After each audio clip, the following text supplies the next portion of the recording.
It's the part 3. Let's start the human brain. Is reflex action the only function of the spinal cord? Obviously not. Since we know that we are thinking beings, spinal cord is made up of nerves which supply information to think about. Thinking involves more complex mechanism and neural connections. These are concentrated in the brain. देखो जो human brain होता है, अब इसमें question पूछा है इसने हमसे कि क्या रिफ्लेक्स एक्शन जो सिर्फ एक ही काम है जो कि स्पाइनल कॉर्ड करती है? बिल्कुल नहीं। हम लोग को पता है कि हम लोग हमेशा कुछ ना कुछ सोचते रहते हैं, हम लोग कभी भी खाली नहीं बैठते हैं। तो जो स्पाइनल कॉर्ड है वो किसकी बनी हुई है? नर्व्स की बनी हुई है जो कि इंफॉर्मेशन भेजती है ताकि हम लोग उसके बारे में सोचें। ठीक है, what it is? Spinal cord is made up of nerves जो कि हम लोग को इन्फॉर्मेशन भेजती है हम लोग के माइंड को, जिससे कि हम लोग कुछ ना कुछ सोचते हैं। Thinking involve more complex mechanism and neural connection से कुछ थिंकिंग होती है यानी कि सोचना होता है। इसके अंदर कई अलग अलग तरीके के कनेक्शंस होते हैं, मैकेनिज्म होती है और कई सारे कनेक्शंस होते हैं किसके? न्यूरॉन्स के। These are concentrated in the brain which is the main coordinating centre of the body.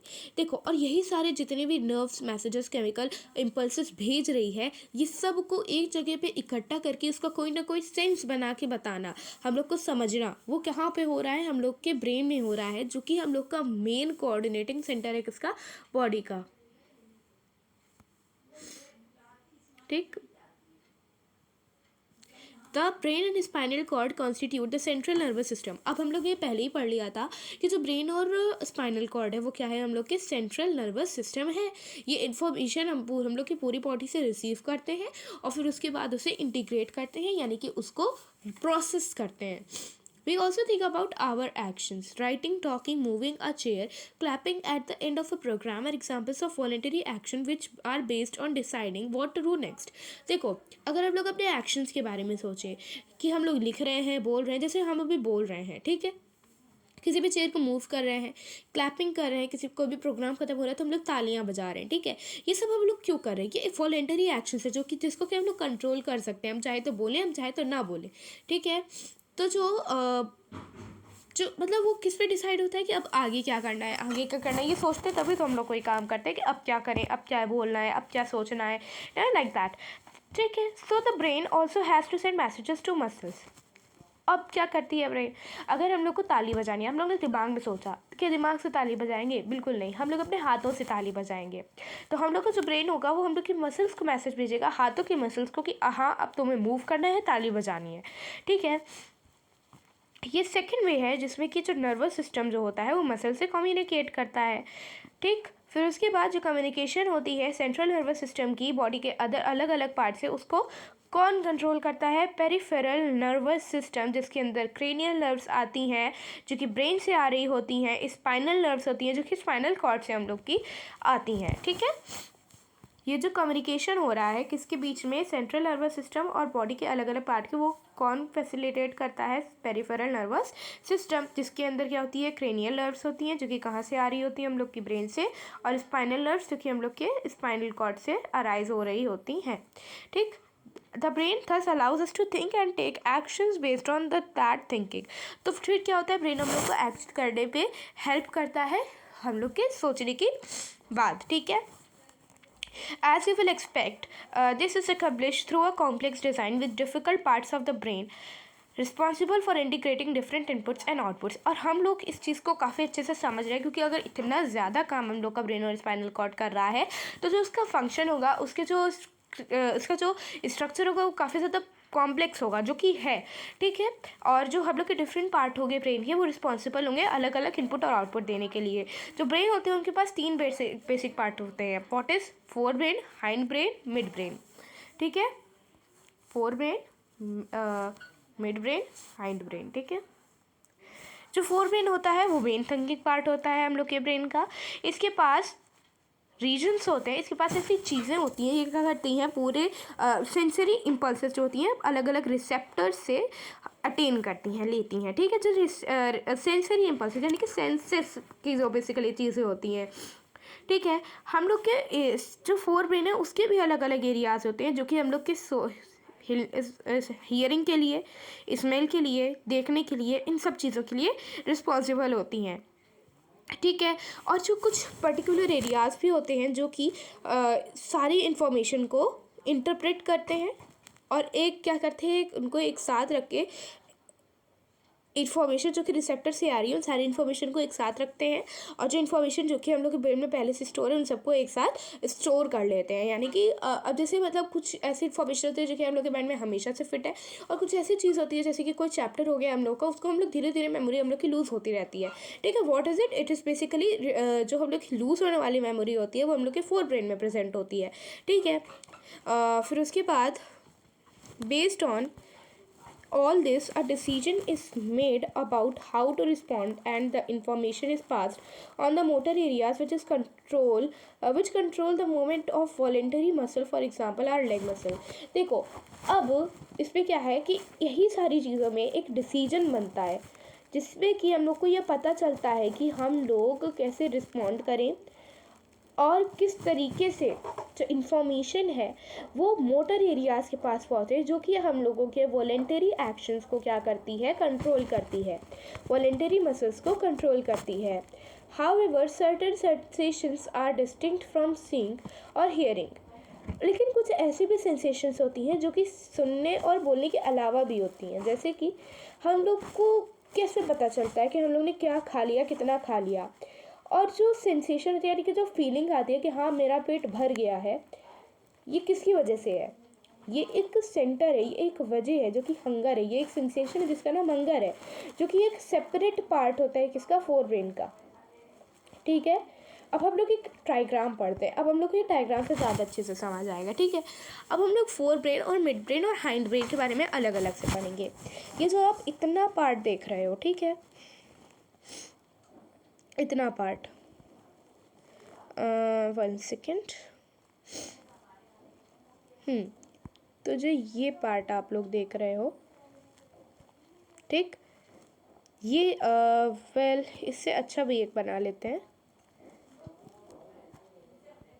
जो वाइट पार्ट जो है ना, इसको अगर हम लोग देखें अच्छे से, तो ये जो वाइट पार्ट को छोड़ दें अगर हम लोग, और बाकी वाइट पार्ट के इधर उधर देखें, देख यहाँ तक का अगर हम लोग देखें, तो ये है हम लोगों का फोर ब्रेन। जो बीच का वाइट पार्ट है वो क्या है, मिड ब्रेन है हम लोगों का, जैसे कि हम लोग को दिखाया है इसमें। ठीक है, फोर ब्रेन इतना है, ठीक, जो कि हम लोग का आउटर सेक्शन बना रहा है किसका, हम लोग के ब्रेन का। फोर ब्रेन के भी कितने पार्ट होते हैं, 3 पार्ट होते हैं, दैट इज सेरेब्रम, ठीक, हाइपोथैलेमस, और एक थैलेमस भी होता है जो कि इसमें नहीं गिवन है। ठीक, तो अगर नहीं गिवन है तो वी विल नॉट स्टडी। तो इसमें सेरेब्रम है, हाइपोथैलेमस है, और थैलेमस भी होता है जो कि हाइपोथैलेमस के ऊपर प्रेजेंट होता है, यानी कि इस पार्ट में प्रेजेंट है वो। ठीक, तो ये हम लोग का यहाँ पे प्रेजेंट रहेगा। सेरेब्रम एक पार्ट हो गया, एक पार्ट हाइपोथैलेमस हो गया। ठीक है, तो अब इनके फंक्शंस क्या होते हैं, ठीक, इसको हम लोग आगे पढ़ेंगे। नेक्स्ट, यहाँ पे इतना फोर ब्रेन हो गया, इतना फोर ब्रेन हो गया। ठीक है, नेक्स्ट क्या होगा, हम लोगों का मिड ब्रेन होगा। ठीक, इतना जो पार्ट है ये हम लोग का मिड ब्रेन है। ठीक, मिड ब्रेन में हम लोग के कितने पार्ट आएंगे, हम लोग के mid brain is actually a complete, इसमें हम लोग को कुछ पढ़ने की ज़रूरत ही नहीं है। मिड ब्रेन के अपने एक पर्टिकुलर फंक्शंस होंगे, उसके पार्ट्स इतने अच्छे से हम लोग को नहीं बताए जाते हैं। फिर उसके बाद हम लोग क्या पढ़ते हैं, हाइंड ब्रेन। अब हाइंड ब्रेन क्या है, इतना जो पार्ट देख रहे हो आप लोग, दैट इज़ हाइंड ब्रेन। ठीक है, ये जो पार्ट है आप लोगों का, ये हम लोग का हाइंड ब्रेन है। ठीक, पोन्स, मेड्यूला, सेरेबेलम, इसको मेड्यूला को हम लोग मेड्यूला ऑब्लोंगेटा के नाम से भी जानते हैं। तो ठीक है, ये मेड्यूला हो गया, ये सेरेबेलम हो गया, pons, medulla, cerebellum. Forebrain का पार्ट होता है सेरेब्रम, और हाइंड ब्रेन का पार्ट होता है सेरिबेलम। हाइंड ब्रेन खुद से ही अपना एक क्या लगता है, ब्रेन की तरह उसका स्ट्रक्चर इस तरीके से होता है। ठीक है, ब्रेन का एक स्ट्रक्चर बहुत अच्छे से होता है।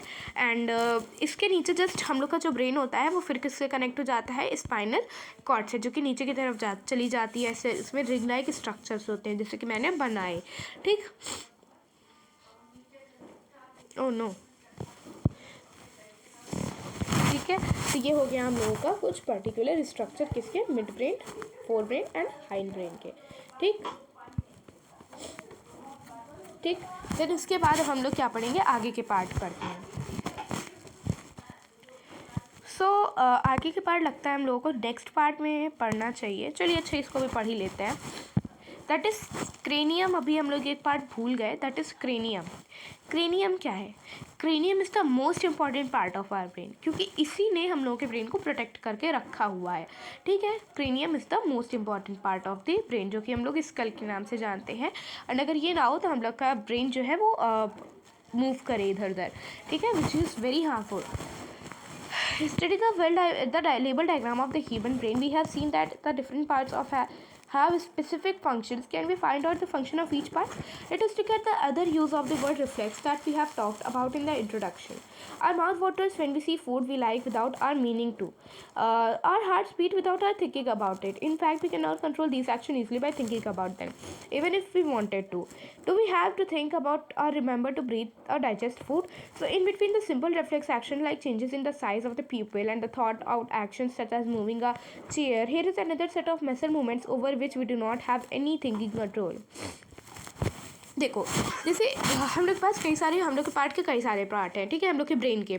ठीक, अब देखो हम लोग एक चीज़ अगर नोटिस करें तो हम लोग को जैसे कभी ऐसा होता है कि आप लोग भूल गए सांस लेने को, या फिर कभी ऐसा होता है कि आप लोग को ऐसा लगा कि अब हार्ट बीट लेनी है, अब हार्ट बीट नहीं लेनी है। ऐसा कभी होता है, ये आपके कंट्रोल पे अगर आप लोग करना भी चाहो तो नहीं कर सकते हो। ठीक है, ये एक पर्टिकुलर सैड रियलिटी है, क्योंकि हम लोग अपनी बॉडी की चीज़ को लोग नहीं कंट्रोल कर पाते। दैट्स जस्ट अ मजाक। ओके, तो ये क्या था कि हम लोग का हार्ट होता है वो अपने आप ही बीट कर रहा है। हम लोग का जो क्या है डाइजेशन है अपने आप ही हो रहा है। ठीक, हम लोग कुछ ब्रीथ अपने आप ही ले रहे हैं। तो इन सब में रिफ्लेक्स एक्शंस जैसे कि प्यूपिल का कम होना, हम लोग का हाथ हटा लेना, चलना, बोलना, इन सब के अलावा भी कुछ पर्टिकुलर ऐसे फंक्शंस हैं, कुछ पर्टिकुलर ऐसी मसल को कंट्रोल करने वाली पार्ट हैं ब्रेन के, जो कि हम लोग के उन फंक्शंस को कंट्रोल करें जो कि हम लोग को, जिसके बारे में हम लोग को नॉलेज नहीं है। ठीक है, ये तो सारे इनवॉलेंट्री एक्शंस हैं। इनके अंदर ब्लड प्रेशर होता है, सैलिवेशन होता है, वॉमिटिंग होता है। इसको मेड्यूला कंट्रोल करता है, किसमें? हाइंड ब्रेन में। ठीक है, like all these involuntary actions including blood pressure, salivation, vomiting, medulla in the hind brain is controlled by medulla oblongata in the hind brain. ठीक है, अब हम लोग जैसे स्ट्रेट लाइन में वॉक कर रहे हैं, किसी भी बाइसिकल को अच्छे से राइड कर रहे हैं, पेंसिल को पिकअप कर रहे हैं, ये तभी पॉसिबल है क्योंकि हम लोग को जो हाइंड ब्रेन का पार्ट है जिसका नाम है सेरिबेलम, ये है हम लोग पास। ठीक है, ये किसकी वजह से है? हम सेरिबेलम की वजह से, क्योंकि हम लोग की बॉडी का पोस्चर मेंटेन करता है। ये हम लोग के वॉलेंटरी एक्शंस के प्रोसीजर्स के यानी कि पोस्चर को कंट्रोल करता है, और हम लोग के बैलेंस ऑफ बॉडी यानी कि बॉडी के बैलेंस को सही से रखता है। ठीक है, सोचो कि क्या होगा अगर ये सारे इवेंट्स जो हों वो हो ही ना, अगर हम लोग इसके बारे में सोच ना रहे हो।